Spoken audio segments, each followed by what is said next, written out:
No Russian is a mission in the 2009 video game Call of Duty Modern Warfare 2 and its remastered version, Call of Duty Modern Warfare 2 Campaign Remastered. In the level, the player participates in a mass shooting at a Russian airport, although the player is not forced or told by the game itself to shoot any civilians and may skip the level altogether without penalty. No Russian is noticeably more graphic than any other level in the game. The plot of No Russian revolves around Army Ranger PFC Joseph Allen, working as an undercover CI asset, attempting to gain the trust of a Russian terrorist named Vladimir Makarov. No Russian sparked significant controversy for letting players directly participate in a terrorist mass killing, and it became a popular subject in both gaming publications and major news publications. Journalists who described the level's plot as illogical and derided the ability to skip the level. Due to the level's graphic content, Call of Duty Modern Warfare 2 was subject to censorship in international versions of the game, including its entire removal from Russian version. Journalists have since discussed the importance of No Russian to the video game industry. At the end of the level, Makarov kills Allen and reveals that he knew of Allen's true identity. His goal was for Russian officials to discover that one of the assailants was an American, in order to frame the attack as being committed by Americans, hence No Russian, and for Russia to declare war on the United States.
Armageddon to rescue the Jews. Given another world war to save the persecuted Jews, and our children will be doomed to subjugation and probably enslavement, simply because their fathers and mothers had not the foresight or character to fight to save them. How can the propagandists make the West believe the Soviet Union has turned at last against its founders? Already since 1948, we have seen the preview more than once.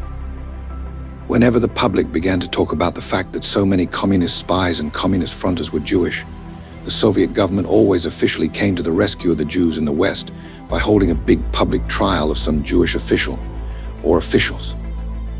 The charge always was treason or disloyalty to the communist order.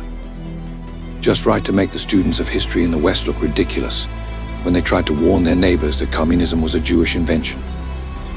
The trials did not necessarily prove that Jews still had the upper hand in the invisible Soviet government, the communist security system.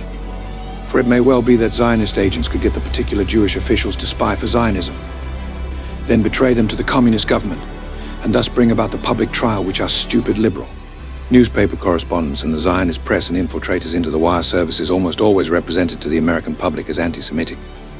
Fantastic, certainly, but indisputable. Facts cannot be denied. Whether or not certain Jews continue to dominate or hold influence in the communist regime need not make any difference. Even if nearly every Jew is pressured to get out from behind the Iron Curtain by the Zionist machine, before a day for Armageddon or Atom Bomb Day, And even if the remaining Gentile communist dictators are wise to the plot, the Zionists no doubt can produce such incidents. Get some Jews indicted and tried, and picture the Moscow regime as officially anti-Semitic. If the enslaved people of Russia come to believe their communist slave masters have thrown off the Jewish yoke and are anti-Semitic, they will fight for the regime. If the indoctrinated, tolerant Anglo-Saxon thinks the Red regime is anti-Semitic, he is apt to fight against it. Thus, the Zionists can make the East and the West fight a desperate war, each side actually fighting against its own future welfare.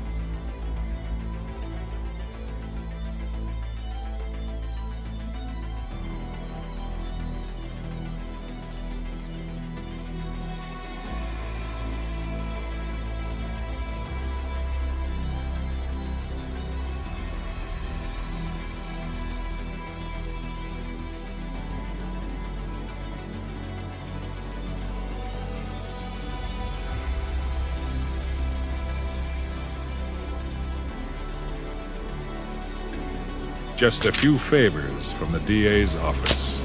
You're dreaming. Otherwise, as a concerned citizen, I'd feel compelled to give this to the press. After all, the people of Gotham have a right to know the kind of person, or should I say persons, they've elected.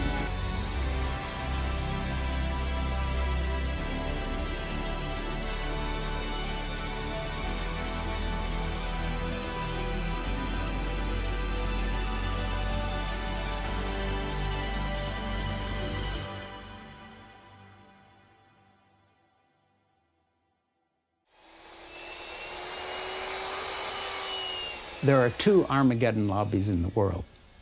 There are the extreme Islamic Armageddon lobby that believe in a final conflict between Islam and everyone else. And then there is the Armageddon lobby of American evangelicals. Evangelical American voters in the Republican Party want a final conflict with all other religions, all other political points of view. They see it as us versus them, true Christians versus everyone else.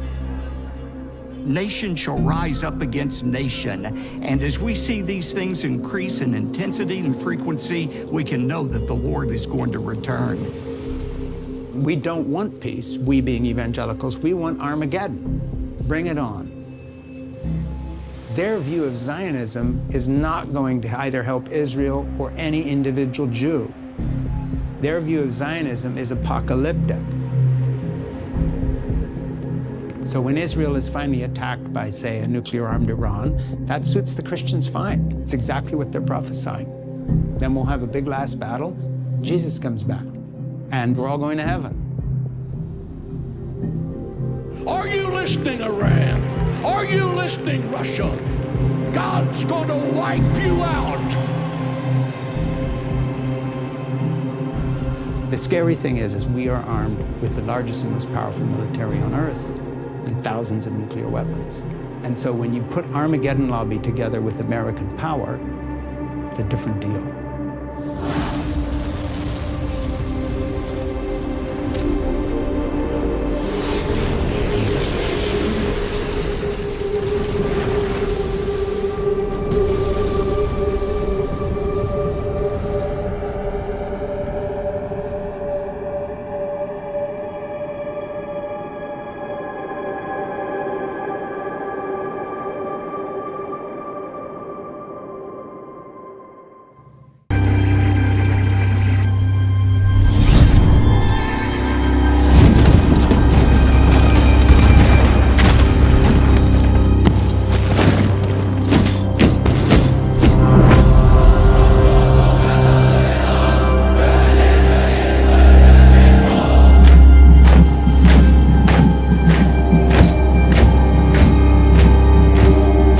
Never in the history of the world have all the players been on the stage.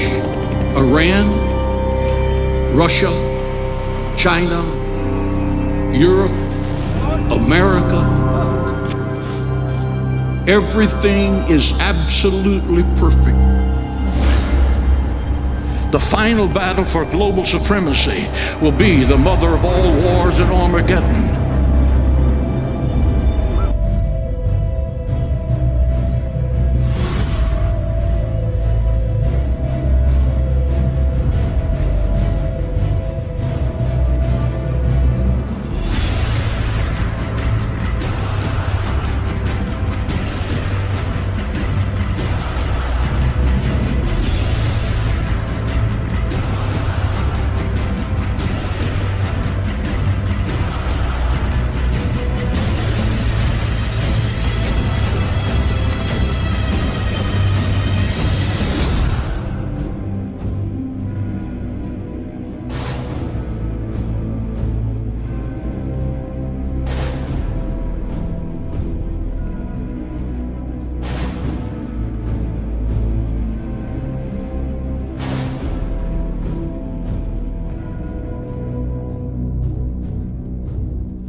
Now a Fort Bragg soldier is about to get off work, go home, play some video games. So why is this news, you might be asking? Well, the soldier is one of thousands attempting to get paid by the Army to play those video games. It's a story you'll only see right here on CBS 17. Kayla Strayer joins us live from Fort Bragg. And Kayla, the Army is using this as a recruitment tool. Could a Texas cow start Armageddon in the Middle East in April 2024? And what does this have to do with Israel's war on Palestine? It was referring to the plans of numerous right-wing Israeli groups who believe that a red cow must be sacrificed in order for the Jews to progress plans to demolish the Al-Aqsa Mosque and build the fabled Third Temple in its place. It might sound like a conspiracy theory, but hardliner Israeli group the Temple Institute have already purchased and imported 5 red Angus heifers from Texas at a cost of $500,000. They have been grazing in a kibbutz in the occupied West Bank since 2022, the holiest site in Islam. It would trigger outrage across the Arab and Muslim world. However, even if these right-wing Jewish groups are unable to proceed with the demolition, many fear that the sacrifice itself could embolden Jewish extremists to occupy the